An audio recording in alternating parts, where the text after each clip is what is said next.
So what happens is that let me bring up. What happens is Lincoln is elected in November of 1860.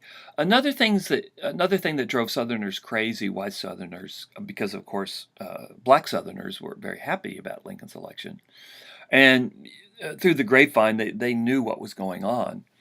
So another thing that really drove white Southerners crazy was that Lincoln had gained the presidency without gaining any electoral votes in the South. Lincoln was elected president with only 39% of the popular vote, although he won overwhelmingly in the Electoral College. So, this is something else that freaked out the South.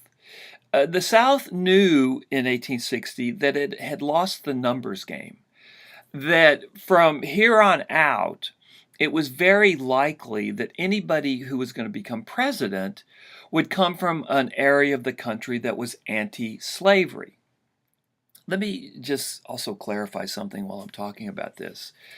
A lot of Northerners who did not want to see slavery expand into the unpopulated territories of the western United States or Cuba or Central America, they did not care at all about the individual slaves. They were profoundly, profoundly racist.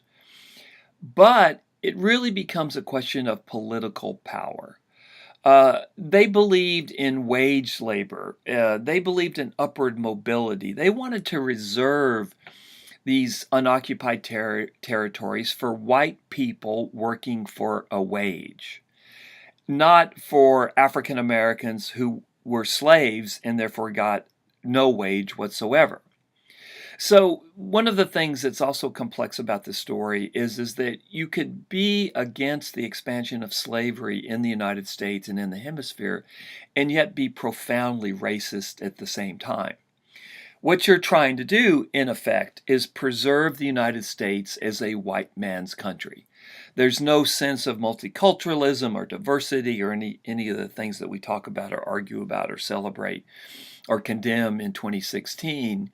Most Northerners who were against the expansion of slavery into unoccupied territory that had not become states yet, or into places like Cuba, were deeply racist. They wanted to preserve this land. They wanted to keep slaves out because wage labor can't compete with slave labor. You can't compete with a worker that doesn't get a wage.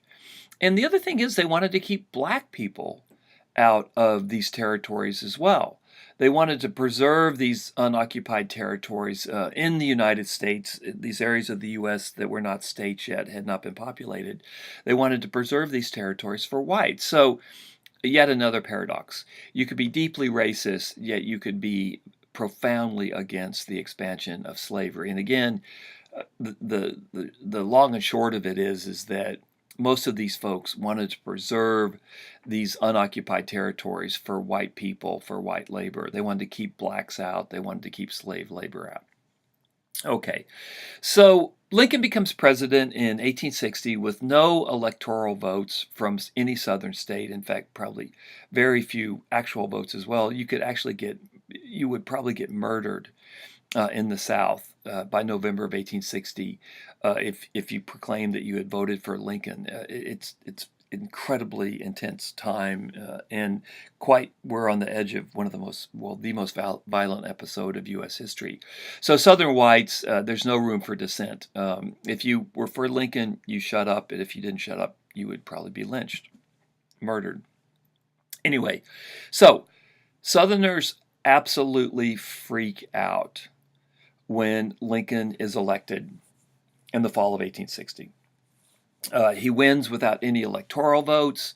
White Southerners realize now that they're losing the population game, that most of the population growth in the United States, much of it from immigrant communities, is happening in states where slavery didn't exist. If you were an immigrant, very few immigrants went into slave states because, again, if you're working for a wage, you can't compete with slave labor because slaves don't get a wage. So the vast majority of immigrants coming into the United States, and millions are coming into the United States beginning in the 1840s, they go to northern states and they become voters. And so Southern whites know that they've lost the presidency, okay, because they've lost the numbers game. There's a much greater population in states where slavery doesn't exist, and in states where the growth of slavery is very much opposed, than there is in the South, where population growth is pretty stagnant. So Southerners realize in some that they've lost the presidency forever, that they control the presidency since the writing of the Constitution through various means, but now that control is over. They've lost one branch of government.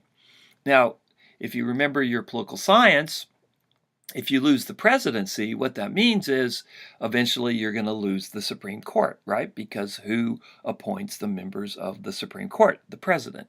So in due time, it's not going to happen overnight, but in due time, the South, which had Southern slaveholding interest anyway, which had controlled the Supreme Court, are going to lose the Supreme Court as well. Now, they would have had more of a voice in Congress, but they still would have been a minority. So for Southerners in 1860, this is why 1860 becomes such a crisis for them. And this is why they feel, and I'm not making excuses for them, you can't leave the nation because you're unhappy about the results of a peaceful election. Lincoln won fair and square. This is just how democracies work. There's going to be a lot of people unhappy about the election we're about to undergo in about 6 weeks. But you know what? You can't leave the Union if you're unhappy about the results of the election. We fought a war over that. And but the South felt like they had to leave the Union. When they looked at Lincoln, I would say it's fair to say that they demonized Lincoln. What they saw was someone who was going to end slavery or take steps to end slavery immediately. Lincoln tells the South over and over and over again, look, I'm not going to touch slavery where it exists, but I'm just not going to let you expand. But for Southerners, that wasn't enough because they believed that if slavery didn't expand, then slavery would die at some point. They realize kind of the game that Lincoln is playing. But what I'm getting across to you is there's no immediate threat to slavery after his election. But Southerners decide, and there had been generations of discord between the slaveholding states and the free states before Lincoln's election. So this is kind of the culmination of these fights between slave states and non-slaveholding states about really the future of the United States. Would it be a slave society or would it be a society of wage laborers that had upward mobility, in theory anyway? Remember, slaves have no upward mobility. They're property. They're slaves for life. I talk a lot about this in my Civil War course, so this is just a summary. So this leads us to Dew's book. And what you have is all over the South, but especially in South Carolina, and especially in the lower tier of the South, the states South Carolina, Georgia, Florida, Alabama, Mississippi, Louisiana, Texas. That's where the greatest concentration of slaves existed in 1860. There were slaves in the Upper South still, of course, in Virginia, North Carolina, etc. But the greatest concentration of slaves in the South in terms of proportion of the population, in terms of just sheer numbers. For instance, there were something like 430,000 slaves in Alabama in 1860, about the same number in Mississippi, 333,000 slaves in Louisiana, 200,000, a little less in Texas. And so it's not a coincidence that these are the first states to leave the Union, because they're terrified about what they think Lincoln is going to do, and that is emancipate the slaves directly. So what you have is this tier of states from South Carolina all the way to Texas. They're the first states to leave the Union. They're the first states to make the move to leave the United States. And this is what Dew is talking about in his book. He's talking about what are their justifications.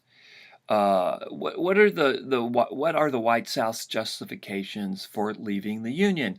And the question he's asking, it's a very simple question, is what role did fear of emancipation have in the South's decision to leave the Union? Was it central or was it peripheral? I was talking about the bricks of history yesterday.